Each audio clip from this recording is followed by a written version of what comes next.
بسم اللہ الرحمن الرحیم۔ بھید، اسرار سے بھرا ایک حیرت انگیز ناول۔ اگر چاندنی نہ ہوتی تو شاید نمران نقصان اٹھا جاتا اور شاید کوئی بڑا حادثہ ہو جاتا، لیکن چٹان سے چھلانگ لگانے والے کے سائے نے نمران کو ہوشیار کر دیا اور اسے فوراً ہی آگے کی طرف چھلانگ لگا دی۔ نیچے کودنے والے کے ہاتھ میں چاقو تھا اور وہ جولن کے علاوہ کوئی اور نہ تھا۔ جولن نے پاؤں جما کر دوسری چھلانگ لگائی اور نمران کو پھر سنبھلنا پڑا، لیکن اس سے زیادہ برداشت کرنا ممکن نہ تھا۔ جولن کی تیسری چھلانگ کے لیے وہ پوری طرح تیار تھا، اور اس بار جولن اس پر آیا تو نمران نے جگہ نہ بدلی۔ البتہ اس کا طاقتور گھونسا جولن کے پیٹ پر پڑا اور جولن کا تکلیف کی وجہ سے سانس بند ہو گیا، اور وہ کرب سے جھکا جھکا کئی قدم آگے بڑھ گیا، اور پھر عقب سے نمران کی لات اس کے کولہوں پر پڑی اور وہ کلابازی کھا کر چت ہو گیا۔ چاقو ابھی بھی اس کے ہاتھ میں دبا ہوا تھا۔ نمران نے آگے بڑھ کر اس کے چاقو والے ہاتھ پر پاؤں مارا تو جولن کے حلق سے ایک کراہ سی نکل گئی، ساتھ ہی چاقو بھی اس کی مٹھی سے نکل گیا تھا۔ اس 2-3 ضربوں نے جولن کے کس بل نکال دیے تھے، لیکن عمران اس کا سارا حساب چکا دینا چاہتا تھا۔ اس نے جھک کر جولن کے بال پکڑ لیے اور اسے زمین سے اٹھا کر ایک اور لات اس کے شانے پر رسید کی۔ جولن نے کئی بار پلٹیاں کھائیں اور اس کا چہرہ زمین سے رگڑ گیا۔ نمران نے آگے بڑھا تو جولن کے حلق سے خوف سے بھری آواز ابھری، نہیں پلیز، نہیں، رک جاؤ، پلیز رک جاؤ۔ وہ دہشت بھرے انداز میں پیچھے ہٹنے لگا۔ تمہارا دماغ درست ہو گیا ہے یا مزید اوور ہالنگ کی ضرورت ہے؟ نمران نے کہا۔ رک جاؤ پلیز، رک جاؤ، جولن لجاجت سے بولا، اور نمران رک گیا۔ جولن بری طرح ہانپ رہا تھا، وہ بار بار پیٹ پکڑ رہا تھا۔ نمران کا گھونسا کچھ زیادہ ہی سخت ہو گیا تھا۔ تم مجھے قتل کرنا چاہتے ہو نا جولن؟ نمران نے سوال کیا، لیکن جولن نے کوئی جواب نہ دیا۔ اور تم نے اسی لیے اس وقت بھی نیزہ پھینک کر مارنے کی کوشش کی تھی نا؟ کیوں؟ آخر کیوں؟ نورینا کے لیے نا؟ کیا میں نے تمہیں پہلے روز نہیں کہہ دیا تھا کہ مجھے اس لڑکی سے کوئی دلچسپی نہیں ہے؟ وہ خود بار بار میرا راستہ روکتی ہے، میں اسے صرف ایک ہمسفر کی حیثیت سے دیکھتا ہوں، اس سے زیادہ وہ میرے لیے کچھ بھی نہیں ہے، کیونکہ میں کسی اور کو چاہتا ہوں، اور جسے میں چاہتا ہوں وہ میری بیوی ہے، وہی میری پہلی اور آخری محبت ہے، سمجھے جولن؟ مگر تم خود بد کردار ہو، تم نے مجھ پر یقین نہیں کیا، اور سنو جولن، اس وقت میں تمہیں معاف کر دیتا ہوں، لیکن آخری بار، اس کے بعد ان جنگلوں میں کوئی قانون لاگو نہیں ہو سکتا، تم میرے ہاتھوں مارے جاؤ گے، خیال رکھنا تمہاری دوسری کوشش تمہیں زندہ نہیں رہنے دے گی۔ نمران نے چاقو بند کر کے جیب میں رکھا اور وہاں سے واپس اپنے ٹھکانے پر پہنچ گیا۔ پھر وہ ہرمیت سنگھ کے پاس لیٹ گیا۔ دوسری صبح معمول کے مطابق تھی۔ ضرورت سے فارغ ہونے کے بعد سفر شروع ہو گیا۔ جوزف اس دوران ہرمیت سنگھ سے مسلسل اس سفر کے بارے میں باتیں کرتا رہتا تھا۔ اس کا کہنا تھا کہ دریا کے کنارے سفر کر کے بالآخر اس جگہ پر پہنچ جائیں گے جہاں سے یہ دریا ایک جھاڑی کے ساتھ گھوم جاتا ہے، اور اس کے واپسی کے راستے آسان ہو جائیں گے۔ ہرمیت سنگھ کا مقصد کچھ اور تھا، وہ صرف اپنے ساتھیوں کو تلاش کرنا چاہتا تھا۔ اس سفر کے دوران اس کی آنکھیں مسلسل انہیں تلاش کرتی رہی تھی۔ یہ اس سفر کی چوتھی رات کی بات ہے۔ ابھی رات کی ابتدا ہی ہوئی تھی، لیکن چاند نکل آیا تھا اور پہاڑوں میں روشنی پھیل گئی تھی۔ جوزف کے ایک ساتھی نے اچانک اس کے پاس آ کر کہا، مسٹر جوزف، ادھر چٹانوں کے پاس کوئی موجود ہے؟ کہاں؟ جوزف نے پوچھا۔ وہ جو 2 چٹانیں جڑی ہوئی نظر آ رہی ہیں، ان کے دوسری طرف، اس نے کہا۔ کون ہے وہ؟ جوزف نے پوچھا۔ کیا کہا جا سکتا ہے؟ وہ آدمی بولا۔ ہمارا کوئی ساتھی تو اس وقت نہیں نکل گیا؟ ہمارے تمام ساتھی موجود ہیں۔ غور کر لیا ہے کوئی انسان ہی ہے؟ جوزف نے پوچھا۔ ہاں مسٹر جوزف، واضح طور پر دیکھ لیا گیا ہے، جوزف کے ساتھی نے جواب دیا۔ آئیے مسٹر ہرمیت، دیکھیں، سنو، 2 آدمی 3 سمتوں سے چلو، اسے گھیرنا ہے۔ جوزف کے ساتھی نے گردن ہلا دی اور فوراً اس کی ہدایت پر عمل شروع ہو گیا۔ جوزف خود ہرمیت سنگھ کے ساتھ سامنے کی سمت میں چل پڑا۔ راستے میں جوزف نے کہا، وہ کون ہو سکتا ہے؟ یہ تو دیکھ کر ہی اندازہ لگایا جا سکتا ہے، ہو سکتا ہے کہ کوئی سندھانی ہو سکتا ہے شروع کے ساتھیوں میں سے کوئی ہو، ہرمیت نے کہا۔ سندھانی؟ جوزف کھٹک گیا۔ ہاں، یہ بات خارج از امکان تو نہیں ہے، ہرمیت نے کہا۔ یہ بہت خطرناک بات ہے، سندھانی اکیلے نہیں ہوتے، ضرور ان کا گروہ آس پاس موجود ہوگا۔ ہو سکتا ہے یہ شخص مسلح ہو، اور یہ بھی ہو سکتا ہے کہ ہماری نگرانی کر رہا ہو، اور سندھانی ہم پر حملہ آور ہونے کا پروگرام بنا رہے ہوں۔ جوزف کے لہجے سے خوف جھلک رہا تھا۔ سب کچھ ہو سکتا ہے مسٹر جوزف، اور ہر حالت میں ہو سکتا ہے۔ ہمیں حالات کے لیے تیار رہنا چاہیے، حمید نے کہا۔ لیکن جوزف نے ہچکچاتے ہوئے کہا، دیکھنا تو یہ ہے کہ کیا قصہ ہے۔ اگر وہ سندھانی ہے تو ہم پر حملہ کریں گے، کوئی اور ہے تو سامنے آ جائے گا، حمید سنگھ نے مسلسل آگے بڑھتے ہوئے کہا۔ جوزف خوف کے عالم میں اس کے ساتھ دے رہا تھا۔ دوسری طرف اس کے ساتھی بھی مصروف عمل تھے۔ یہ لوگ ابھی جڑی ہوئی چٹانوں کے پاس پہنچے بھی نہ ہوں گے کہ دفتن کچھ آوازیں سنائی دیں اور جوزف گھبرا گیا، لیکن پھر اس کے ساتھیوں کی آوازیں سنائی دیں۔ ہم نے اسے پکڑ لیا ہے مسٹر جوزف، ہم نے اسے پکڑ لیا ہے۔ جوزف نے یہ الفاظ سمجھ کر آگے قدم بڑھائے تھے۔ وہ ایک ہی آدمی تھا اور 6 آدمیوں سے دبوچے ہوئے تھے۔ حمید سنگھ کی نظریں دور دور تک بھٹک رہی تھی، لیکن قرب و جوار میں کوئی موجود نہ تھا۔ چھوڑو اسے، چھوڑو، حمید سنگھ نے آگے بڑھ کر گرفتار شدہ شخص کو ان کی چنگل سے چھڑایا اور پھر بغور اسے دیکھنے لگا۔ یہ شخص سفید فام تھا اور بدحواس نظر آ رہا تھا۔ دفتن پہلے شخص کے حلق سے آواز نکلی، جیسم؟ مسٹر جوزف، یہ میں ہی ہوں، اس شخص نے بھرائی ہوئی آواز میں کہا۔ شروع کہاں ہے؟ اس نے پوچھا۔ میں مر رہا ہوں، کئی دن سے بھوکا ہوں، میں مر جاؤں گا مسٹر جوزف، براہ کرم میری مدد کرو، میں سب کچھ بتا دوں گا، میں بالکل تنہا ہوں، میری مدد کرو، جیسم بولا۔ چلو اسے لے چلو، حمید سنگھ نے کہا اور اس کے شانے پر ہاتھ رکھ کر بولا۔ فی الحال ہمیں اس کی مدد کرنی چاہیے کہ شروع کے بارے میں معلومات حاصل ہو سکیں، اور یہ ضروری ہے۔ جوزف نے گردن ہلا دی اور وہاں سے واپس چل پڑے۔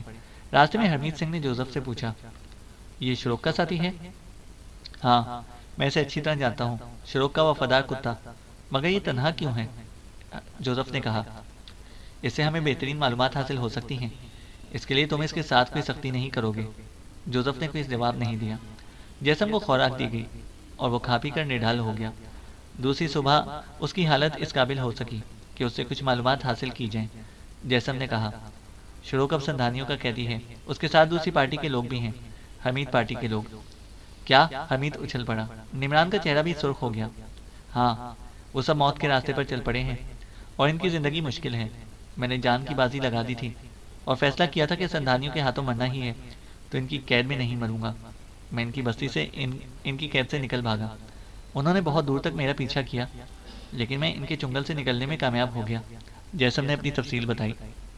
شروق سندھانیوں کی قید میں کیسے چلا گیا؟ یہ سوال جوزف نے کیا تھا۔ جواب میں جیسم نے یہ کہانی اس وقت سے سنائی جب چٹانی موڑ سے سندھانیوں نے حمید سنگھ پارٹی کا پیچھا کیا تھا اور شروق نے ان لوگوں کی مدد کی تھی۔ پھر شہباز خان اور شروق مل گئے تھے اور یکجا ہو کر آگے بڑھے تھے، یہاں تک کہ ایک رات سندھانیوں نے چالاکی سے ان پر حملہ کر کے انہیں گرفتار کر لیا، اور اس کے بعد جیسم نے سندھانی بستی اور ان کے عزائم کے بارے میں بتایا۔ سب کے رونگٹے کھڑے ہو گئے۔ پھر ان میں سے ایک نے کہا، تو اس طرح وہ لوگ ان کے اعضاء حاصل کریں گے؟ ہاں، ان کے سردار کا یہی فیصلہ ہے اور ہمارا ایک ساتھی ان کا شکار ہو چکا ہے، جیسم نے بتایا۔ وہ سندھانی بستی یہاں سے کتنے فاصلے پر ہے؟ جوزف نے گھبرائے ہوئے انداز میں پوچھا۔ یہ دریا یہاں سے کچھ آگے چل کر 2 شاخوں میں بٹ جاتا ہے، اس کی بائیں شاخ کے ساتھ چلتے ہوئے وہ بستی آ جاتی ہے، جیسم نے کہا۔ اور دائیں شاخ؟ دائیں شاخ اسی راستے پر جاتی ہے جدھر سے ہم لوگ ادھر آئے تھے، جیسم نے جواب دیا۔ حمید سنگھ، دائیں شاخ، جوزف بولا۔ میں نے کہا تھا نا کہ اس سے کوئی فائدہ ہی حاصل ہو سکتا ہے، حمید سنگھ نے کہا۔ جوزف دیر تک جیسم سے باتیں کرتا رہا، پھر اس نے کہا، تم کیا چاہتے ہو؟ کاش زندگی سے میں ایک بار اس منحوس جنگل سے نجات حاصل ہو جائے، صرف ایک بار۔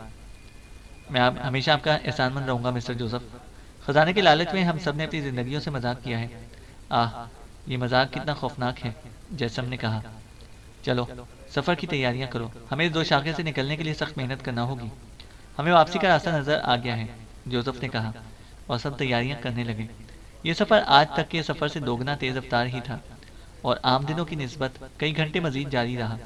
رات کو 10 بجے کے قریب قیام کیا گیا۔ ہر شخص تھکن سے نڈھال ہو گیا تھا۔ الٹا سیدھا کھا پی کر سب لمبے ہو گئے۔ نمران اس دوران خاص طور سے جولن کا جائزہ لے رہا تھا۔ جولن شرمندہ سا تھا اور اس نے نمران سے آنکھیں نہیں ملائی تھیں۔ پتہ نہیں اس کی سوچ کیا تھا۔ حمید سنگھ نمران کے پاس ہی لیٹ گیا۔ جب چاروں طرف خاموشی چھا گئی تو حمید نے سرگوشی کے انداز میں نمران کو آواز دی، سو گئے نمران؟ نہیں انکل۔ تم نے پوری کہانی سنی؟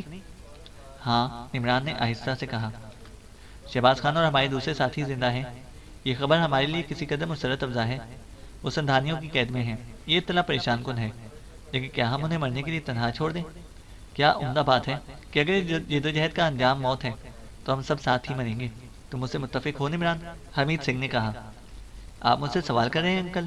نمران نے کہا۔ ہاں، مجھے یہ سوال نہیں کرنا چاہیے تھا۔ خیر چھوڑو، جیسن نے جس روشاخ کا حوالہ دیا ہے وہاں پہنچ کر ہم خاموشی سے ان سے جدا ہو جائیں گے اور بائیں سمت میں چل پڑیں گے۔ ظاہر ہے جیسم ہماری رہنمائی نہیں کرے گا، وہ ان لوگوں میں واپس نہیں جائے گا، تاہم سندھانی بستی تلاش کرنے میں ہمیں زیادہ وقت نہیں لگے گا، حمید سنگھ نے کہا۔ اس جد و جہد میں بھی تمہارے ساتھ رہنا چاہتا ہوں دوستوں، ایک اور سرگوشی سنائی دی۔ زبان اردو ہی تھی، وہ دونوں شجر سے رہ گئے۔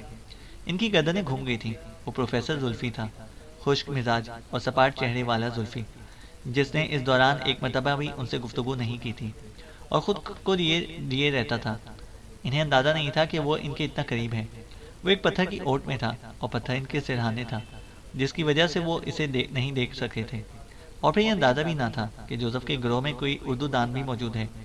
زلفی ان کے قریب کھسک آیا۔ اس نے کہا، حیران ہونے کی ضرورت نہیں ہے، میں دنیا کی مختلف زبانیں بول سکتا ہوں۔ مجھے معاف کرنا، میں نے بالکل نادانستگی میں تمہاری گفتگو سنی ہے، لیکن میری خوش بختی ہے کہ اس وقت میں یہاں موجود تھا، پروفیسر زلفی بولا۔ آپ کیا کہنا چاہتے ہیں پروفیسر زلفی؟ حمید سنگھ نے کہا۔ اس کے لیے تفصیل ضروری ہے مسٹر حمید سنگھ۔ مجھے شروق کے خزانے کے حوالے سے بلایا تھا اور پھر پوری تفصیل سے مجھے اس نقشے وغیرہ کی کہانی سنائی تھی، اور ہم ان جنگلوں میں نکل آئے، لیکن شروق کے اندر رفتہ رفتہ جنون پیدا ہو گیا، اور میں اس خیال کے ساتھ جوزف کے ہمراہ نکل گیا کہ کسی مناسب جگہ جوزف کا ساتھ چھوڑ دوں گا۔ نقشہ میرے ذہن میں محفوظ ہے اور میں ان نشانات پر سفر کر سکتا ہوں، مگر میں نے اندازہ لگایا ہے کہ ہم تنہا کچھ نہیں کر سکتے۔ مجھے یہ بھی علم ہے کہ تم لوگ بھی اسی مقصد سے نکلے ہو، اور اب جیسم کی زبانی میں نے یہ تفصیل سن کر اپنا فیصلہ بدل دیا ہے۔ میں تم دونوں کی باتیں سن چکا ہوں اور جد و جہد میں تمہارا ساتھی بننا چاہتا ہوں۔ مجھے یقین ہے کہ ان حالات میں تمہارے ساتھیوں کو شروق تک پہنچا دیا ہے، ورنہ تم لوگ ان سے تعاون نہ کرتے۔ ہم عارضی طور پر مل کر کام کرتے ہیں، اگر سندھانیوں کے جنگل سے نکل گئے تو شروق سے علیحدہ ہو جائیں گے، بصورت دیگر کچھ بھی ہو، پروفیسر زلفی کہتا چلا گیا۔ جوزف کے ساتھ فرار ہونے کی وجہ سے شروق تمہارا دشمن بن گیا ہوگا پروفیسر، حمید سنگھ نے کہا۔ مجھے اس سے محفوظ رکھنے کا ذمہ داری تمہیں لینا ہوگی، اور حمید سنگھ نے نمران کی طرف دیکھا تو نمران نے کہا، ہمیں منظور ہے پروفیسر۔ شکریہ، مجھے یقین تھا، اور اطمینان رکھو میں تمہارے لیے کارآمد ثابت ہوں گا۔ اگر ہمارا یہ سفر اسی رفتار سے جاری رہا جس رفتار سے آج کا سفر ہوا ہے تو کل شام ہم اس جگہ پر ہوں گے، اور کل رات ہی ہمیں ان لوگوں سے الگ ہو جانا ہوگا، پروفیسر زلفی بولا۔ اس سلسلے میں کوئی خاص تیاری کرنا ہوگی؟ بالکل نہیں، بس احتیاط سے نکل جانا ہوگا۔ میرے ساتھ میری بیٹی نورینہ ہوگی، اور بس، لیکن میں اسے کچھ بھی نہیں بتاؤں گا۔ کسی اور کو شریک راز کرنا خطرناک ہوگا، پروفیسر زلفی بولا۔ اوکے پروفیسر، ہم تیار ہیں۔ پروفیسر نے ایک بار پھر ان کا شکریہ ادا کیا، اور پھر وہ آہستہ آہستہ کھسکتا ہوا ان سے دور چلا گیا۔ اس نے اسی وقت سے احتیاط شروع کر دی تھی۔ سوری انکل، مگر آپ مجھ سے متفق ضرور ہوں گے، اگر ہم اس کی بات تسلیم نہ کرتے تو یہ ہمارا مخالف بھی ہو سکتا تھا اور جوزف کو ہمارے ارادے سے باخبر کر سکتا تھا، نمران نے کہا۔ ہاں، میں سمجھ گیا تھا، حمید سنگھ نے کہا۔ دوسرے دن پھر سفر کا آغاز ہو گیا۔ آج بھی جوزف نے سفر کی رفتار تیز رکھی تھی اور جلد از جلد اس علاقے سے نکل جانے کی کوشش میں تھا، اور کسی کو بھی سست ہونے نہ دیتا تھا۔ جیسا میں رہنمائی کر رہا تھا، اور جب شام کے جھپٹے میں فضا میں اترے تو دور سے اس دریائی دوشاخے کو دیکھ لیا گیا۔ سب تھکن سے چور ہو گئے تھے اور اب آگے سفر ممکن نہیں تھا، اس لیے قیام کے لیے مناسب جگہ تلاش کر لی گئی، مگر یہ رات محتاط گزارنے کا فیصلہ کیا گیا، اور اس کے سلسلے میں جوزف نے اپنے ساتھیوں کو بہت سی ہدایات دی۔ آگ وغیرہ روشن نہ کرنے دی گئی تھی، پہرے کا بھی انتظام کیا گیا تھا۔ موقع ملتے ہی پروفیسر نے حمید سنگھ کے کان میں سرگوشی کی۔ ہم یہاں سے صبح کے 4 بجے کے وقت نکلیں گے۔ تھکن سے مغلوب لوگ اس وقت یقیناً بے سدھ ہوں گے، پروفیسر زلفی بولا۔ ٹھیک ہے، حمید سنگھ نے اتفاق کیا۔ ضروریات سے فراغت کے بعد سب آرام کرنے کے لیے لیٹ گئے۔ جوزف نے رات کے ابتدائی حصے میں خود جاگنے کا فیصلہ کیا، اور یہ عمدہ بات تھی کیونکہ ان لوگوں کا دیر سے نکلنے کا ارادہ تھا۔ سندھانیوں کا خوف سب پر مسلط تھا، اس لیے وہ سکڑے سمٹے لیٹے ہوئے ہونے کے باوجود سو نہ سکے تھے، حالانکہ تھکن سب پر ہی غالب تھی۔ ذرا سی آہٹ ہوتی تو جوزف دہشت زدہ ہو کر کھڑا ہو جاتا اور آنکھیں پھاڑنے لگتا۔ ابتدا میں دوسرے لوگ بھی اٹھ کر جوزف سے خیریت دریافت کرتے رہتے تھے، پھر پہرا بدل گیا تو جوزف نے آرام کرنے سے پہلے بہت سی ہدایات دیں۔ ایک طرف حمید اور نمران جاگ رہے تھے تو دوسری طرف پروفیسر زلفی بھی نہیں سویا تھا۔ اس کی بیٹی نورینہ اس کے پاس ہی موجود تھی اور اس منصوبے سے آگاہ تھی۔ نمران نے اس بارے میں بھی سوچا تھا، نورینہ اب بھی ساتھ رہے گی اگر ان کی خوش بختی نے ساتھ دیا اور اسے عائشہ تک پہنچنے کا موقع مل گیا تو نورینہ کافی مشکلات پیدا کر سکتی ہے، لیکن ظاہر ہے کہ نورینہ کو سنبھلنا پڑے گا۔ ویسے بھی نمران کے دل میں اس کے لیے کوئی جگہ نہیں تھی۔ رات رفتہ رفتہ گزرتی رہی، پھر ان کی کلائی پر بندھی گھڑیوں نے 4 بجے۔ اس دوران وہ محافظوں کا جائزہ لیتے رہے تھے۔ رات 2 بجے کے بعد پہرا دینے والے اپنی اپنی جگہ پر لڑک گئے، اور اس وقت ان لوگوں کے علاوہ کوئی نہیں جاگ رہا تھا۔ حمید سنگھ نے نمران کا شانہ دبایا اور نمران بے آواز اٹھ گیا۔ زلفی بھی فوراً ہی اٹھ کھڑا ہوا، اور اس کے ساتھ ہی نورینہ بھی گویا وہ بھی اس پروگرام کے لیے مستعد تھی۔ چاروں جھکے جھکے آگے بڑھنے لگے۔ سب کی کیفیت خراب تھی اور بڑی احتیاط برت رہے تھے۔ آن کی آن میں وہ کافی دور نکل آئے، اور پھر اچانک ان کے دل دہشت سے کانپ اٹھے۔ ایک انسانی آواز ابھری تھی، لیکن انداز غیر انسانی تھا۔ جواب میں ویسی ہی بہت سی آوازیں ابھری جو وہ ٹھٹک کر رک گئے۔ زلفی کے منہ سے سرسراہٹ سی نکلی۔ سندھانی ان سب کی خوفزدہ آنکھیں اپنے اطراف کا جائزہ لے رہی تھیں۔ اچانک حمید سنگھ نے نمران کو دھکا دیا اور خود بھی زمین پر اوندا لیٹ گیا۔ پروفیسر زلفی نے بھی اس کی تقلید کی۔ اس کی دیکھا دیکھی نورینہ نے بھی اس کی تقلید کی۔ حمید سنگھ نے درست اندازہ لگایا تھا، سندھانی گروہ اسی سمت میں آ رہا تھا۔ دیکھتے ہی دیکھتے ان کی طوفانی رفتار سے دوڑتے ہوئے گھوڑے ان کے سامنے سے گزر گئے، جدھر سے یہ لوگ آئے تھے۔ آخری گھوڑا بھی نگاہوں سے اوجھل ہوا تو حمید سنگھ اٹھ کھڑا ہوا۔ بھاگو، جس قدر تیز رفتاری سے بھاگ سکتے ہو بھاگو، حمید سنگھ بولا۔ زلفی نے نورینہ کا ہاتھ پکڑا اور چاروں برق رفتاری سے دوڑنے لگے۔ چند لمحات کے بعد ہی گولیاں چلنا شروع ہو گئیں، لیکن ان لوگوں کے قدم نہ رکے۔ سندھانیوں نے انہیں نہیں دیکھا تھا، ورنہ ان کا حساب اسی جگہ بے باک ہو جاتا۔ البتہ جوزف اور اس کے ساتھیوں کے بارے میں وہ ہمدردی سے سوچ رہے تھے کہ جوزف بیچارہ کب تک مسلح آدمیوں کا مقابلہ کر سکے گا، لیکن قدرت نے انہیں بچا لیا تھا۔ اگر قدرت کا یہ پروگرام آج کا نہ ہوتا یا انہیں سفر میں دیر ہو جاتی، کسی طرح ان کا راز کھل جاتا، تو اس وقت وہ بھی سندھانیوں کا نشانہ بن رہے ہوتے۔ وہ سب جان توڑ کر بھاگ رہے تھے، اور ان کی کوشش تھی کہ وہ زیادہ سے زیادہ دور نکل جائیں۔ وہ دوڑتے ہوئے بری طرح تھک گئے تھے۔ نورینہ نے اس دوران کسی کمزوری کا مظاہرہ نہیں کیا تھا اور اس کے شانہ بشانہ رہی تھی۔ یقیناً وہ بھی غیر معمولی تھی۔ پھر انہیں گھنے درخت نظر آنے لگے۔ مدھم مدھم روشنی پھیلتی جا رہی تھی، یہاں تک کہ وہ جنگل میں داخل ہو گئے۔ مسٹر حمید سنگھ، زلفی نے بری طرح ہانپتے ہوئے کہا۔ حمید سنگھ کے قدم رک گئے۔ اس نے سوالیہ نظروں سے زلفی کو دیکھا۔ یہاں ہم رک سکتے ہیں، یہ جگہ محفوظ ہے، اور اب دن کی روشنی ہے۔ ہاں، یہ جگہ سندھانیوں سے محفوظ ہے، حمید نے کہا۔ اگر ہم درختوں پر تو دوسروں کی نظروں سے، زلفی سانس بند کرنے کی کوشش میں ناکام رہا۔ مناسب خیال ہے، حمید سنگھ نے چوڑی شاخوں اور گھنے پتوں والے درختوں کو دیکھتے ہوئے کہا۔ لیکن کچھ فاصلہ اور طے کیا گیا، اور اس کے بعد درخت منتخب کر لیے گئے۔ حمید سنگھ نے جوتے اتارے اور ایک درخت کے تنے پر چڑھنے لگا۔ اس کے پیچھے زلفی تھا۔ حمید سنگھ نے خود ہی نمران سے کہا، نمران، تمہیں سامنے والی درخت پر۔ نمران نے ان کی ہدایت پر عمل کیا۔ اس نے اپنے پیچھے ہی نورینہ کو بھی درخت پر چڑھتے ہوئے دیکھا تھا۔ اس کی ہلکی سی ہنسی کی آواز سنائی دی، اور نمران نے دل میں سوچا تھا کہ وہ بلا شبہ ایک دلیر لڑکی ہے، ورنہ اس حالت میں خود پر قابو رکھنا ایک مشکل کام تھا، وہ بھی ایک لڑکی کے لیے۔ لیکن نہ تو وہ بھاگ دوڑ میں ان کے سے پیچھے رہی تھی، اور نہ ہی حالات کا اس پر کوئی خاص اثر ہوا تھا۔ کچھ اور اوپر آ جاؤ نمران، یہاں گھنے پتے ہیں، اوپر کی شاخیں ایک دوسرے میں الجھی ہوئی ہونے کی وجہ سے جگہ چوڑی ہو گئی ہے، حمید سنگھ نے کہا۔ تم ان پر آرام کرو نورینہ، یہ جگہ بھی ٹھیک ہے، نمران نے کہا، اور نورینہ پھر نہیں بڑھی۔ کیسا لگ رہا ہے نمران؟ حمید بولا۔ بہت اچھا، نمران جل کر بولا۔ میں خود بھی یہی سوچ رہی تھی کہ تم اور میں ایک الگ درخت پر ہوں۔ مسٹر حمید سنگھ نے خود میں یہ خواہش پوری کر دی۔ نورینہ نے ہنستے ہوئے کہا، ویسے مجھے تم سے ایک شکایت ہے نمران، تم ہمیں چھوڑ کر فرار ہوئے تھے۔ نورینہ نے کہا، اس سے کیا فرق پڑتا ہے؟ کیا یہ ان باتوں کا وقت ہے؟ پتہ نہیں لوگوں پر کیا گزری ہوگی، نمران نے کہا۔ سندھانیوں نے انہیں بھون کر رکھ دیا ہوگا، نورینہ نے بے دردی سے کہا۔ پتہ نہیں تم کس قسم کی لڑکی ہو، نمران دانت پیس کر بولا۔ میں، نورینہ نے کہا، میں دشمنوں سے نفرت کرتی ہوں نمران، صرف نفرت، اور دوستوں سے محبت۔ سب سے زیادہ خوشی مجھے جولن کی موت کی ہوگی۔ کاش میں اس کی لاش اپنی آنکھوں سے دیکھ سکتی، نورینہ بولی۔ مجھے ان باتوں سے کوفت ہو رہی ہے نورینہ، پلیز یہ موضوع ترک کر دو، نمران بولا۔ تو پھر اپنی پسند کی باتیں کرو، خوبصورت، نرم و نازک، محبت سے بھرپور، نورینہ بولی۔ میں خاموش رہنا چاہتا ہوں، نمران بولا۔ شاید خوفزدہ ہو، نورینہ بولی۔ ہاں، ایسی ہی بات ہے، نمران نے کہا۔ اس وقت گھوڑوں کے ہنہنانے کی آوازیں سنائی دیں۔ آوازیں دور سے نہیں آئی تھیں، وہ ساکت ہو گئے اور انہوں نے سانس روک لی۔ اجالا اب پوری طرح پھیل گیا تھا اور وہ لوگ بخوبی دیکھ سکتے تھے۔ سبھی نے ان تینوں گھوڑوں کو دیکھ لیا تھا جن پر سندھانی نوجوان سوار تھے۔ تندرست و توانا گھوڑے آہستہ آہستہ اسی طرف آ رہے تھے۔ سندھانیوں کے شانوں سے بندوقیں لٹک رہی تھیں اور کارتوسوں کی پیٹیاں ان کے بدن پر بندھی ہوئی تھیں۔ ان کے انداز سے پتہ چلتا تھا کہ وہ کسی کی تلاش میں ہیں۔ وہ تینوں تھوڑی ہی دیر میں قریب پہنچ گئے اور ان لوگوں کو سانس تک روک لینے پڑے۔ نمران دم بخود تھا اور سانس روک کر ان سندھانیوں کو دیکھ رہا تھا، لیکن دوسرے لمحے جو کچھ ہوا اس کا گمان بھی کسی کو نہیں تھا۔ نوئینہ ہولناک انداز میں غراتی ہوئی شاخ سے نیچے کودی اور گھوڑے پر بیٹھے ہوئے ایک سندھانی کو لپیٹ میں لیے نیچے جا پڑی۔ ایسا خوف کے عالم یا کسی غلطی سے نہیں ہوا تھا، بلکہ سندھانی نوجوان کے سینے سے خون کا فوارہ ابل رہا تھا اور نورینہ کے ہاتھ میں ایک لمبا چاقو نظر آ رہا تھا، جو دوسرے لمحے نورینہ کے ہاتھ اور گھوڑے کی پشت پر سوار دوسرے سندھانی کی گردن میں پیوست ہو گیا۔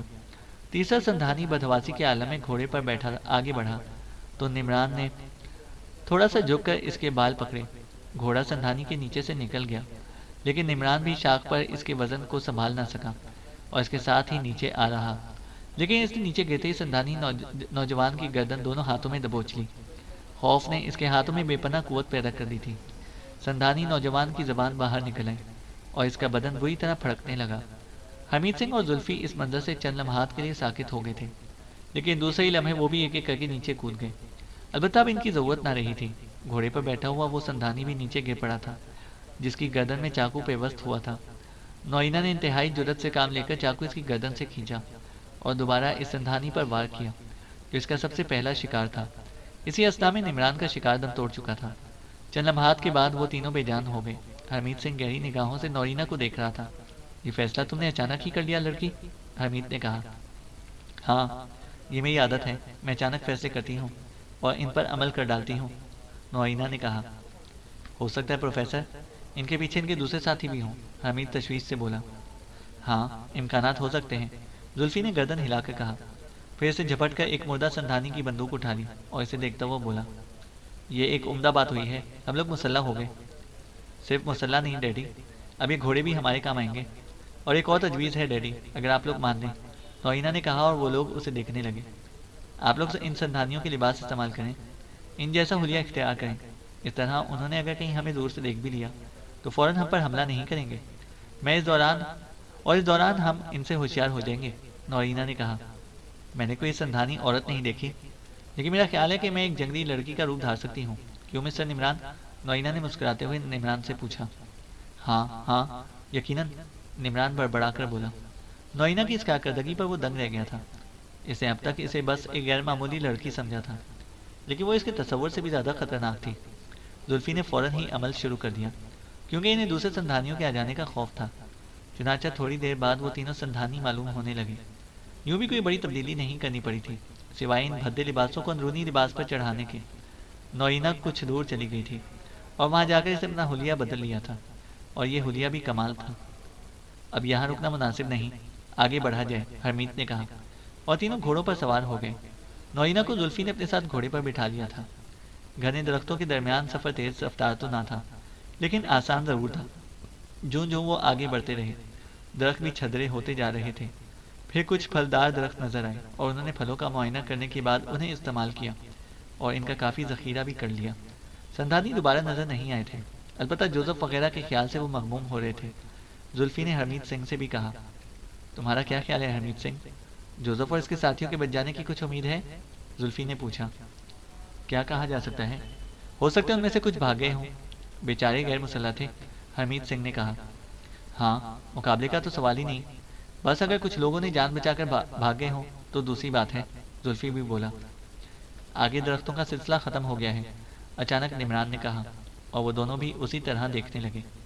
درخت اب خال خال ہی رہ گئے تھے اور ان کے دوسری طرف پیلاہٹ مائل پہاڑ نظر آ رہے تھے، لیکن یہ پہاڑ کافی فاصلے پر تھے۔ درختوں اور پہاڑوں کے درمیان ایک لکودک میدان پھیلا ہوا تھا، جس میں عجیب و غریب چٹانیں بکھری ہوئی تھیں، سرو کے درختوں کے مانند چٹانیں جو انسانی قد سے اونچی نہ تھیں، اور ان کا رنگ پھیلا تھا۔ جنگلوں کے جانور وہاں بکثرت نظر آ رہے تھے، لیکن چیتل، نیل گائے اور ہرن وغیرہ موجود تھے۔ حیرت ناک بات یہ تھی کہ جانور جنگل میں نظر نہیں آئے تھے۔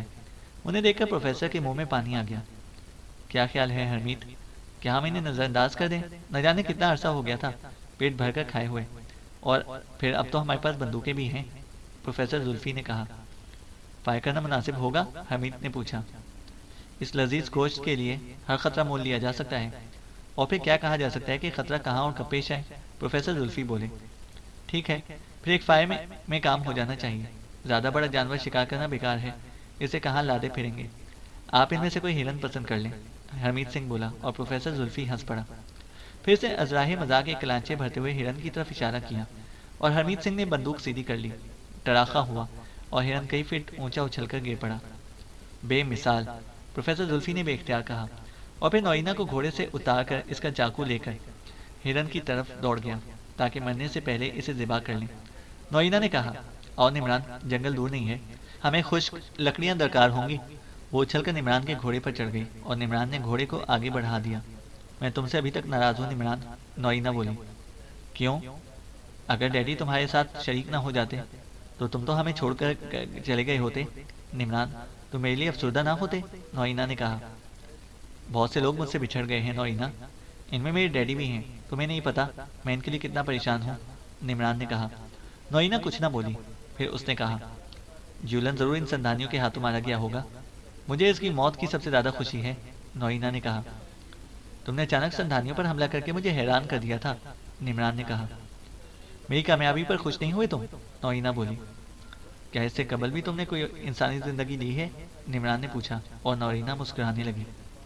ہاں، 2 ایسے آدمی میرے ہاتھوں مارے گئے تھے جنہوں نے مجھے اغوا کرنے کی کوشش کی تھی، چند لوگوں کو زخمی کر چکی ہوں۔ ویسے میں بلیک بیلٹ ہوں، میری چاہت اور نفرت میں شدت ہے، نمران، بے پناہ چاہتی ہوں، بے پناہ نفرت کرتی ہوں، نوئینہ بولی۔ اپنا کام کریں، دیر ہو رہی ہے، نمران نے کہا۔ او ہاں، میں تو بھول ہی گئی تھی۔ لکڑیاں حاصل کر کے وہ واپس پہنچے۔ زلفی ہرن کے بقیے ادھیڑنے میں مصروف تھا، اس کے ہاتھ کلائیوں تک خون میں ڈوبے ہوئے تھے۔ حمید سنگھ نے دور دور تک نظریں دوڑائی تھی۔ زمین پر لکڑیوں کا الاؤ بنایا گیا اور پھر آگ روشن کر دی گئی۔ سب خاموشی سے اپنے کاموں میں مصروف تھے کہ دفتن حمید سنگھ کے حلق سے ایک آواز نکلی۔ آواز کچھ ایسی تھی کہ سبھی اس کی طرف متوجہ ہو گئے۔ اوہ مائی گاڈ، حمید دور پہاڑ کی بلندیوں کو دیکھتا ہوا بولا۔ ان سب نے سہمی ہوئی نگاہوں سے اس ہولناک منظر کو دیکھا۔ پہاڑی پر لاتعداد گھڑ سوار نظر آ رہے تھے، وہ 100% سندھانیے تھے اور بہت بڑی تعداد میں تھے۔ چینل کو سبسکرائب کریں اور بیل آئیکن کو پریس کریں تاکہ ہماری ہر اپڈیٹ آپ کو بر وقت مل سکے۔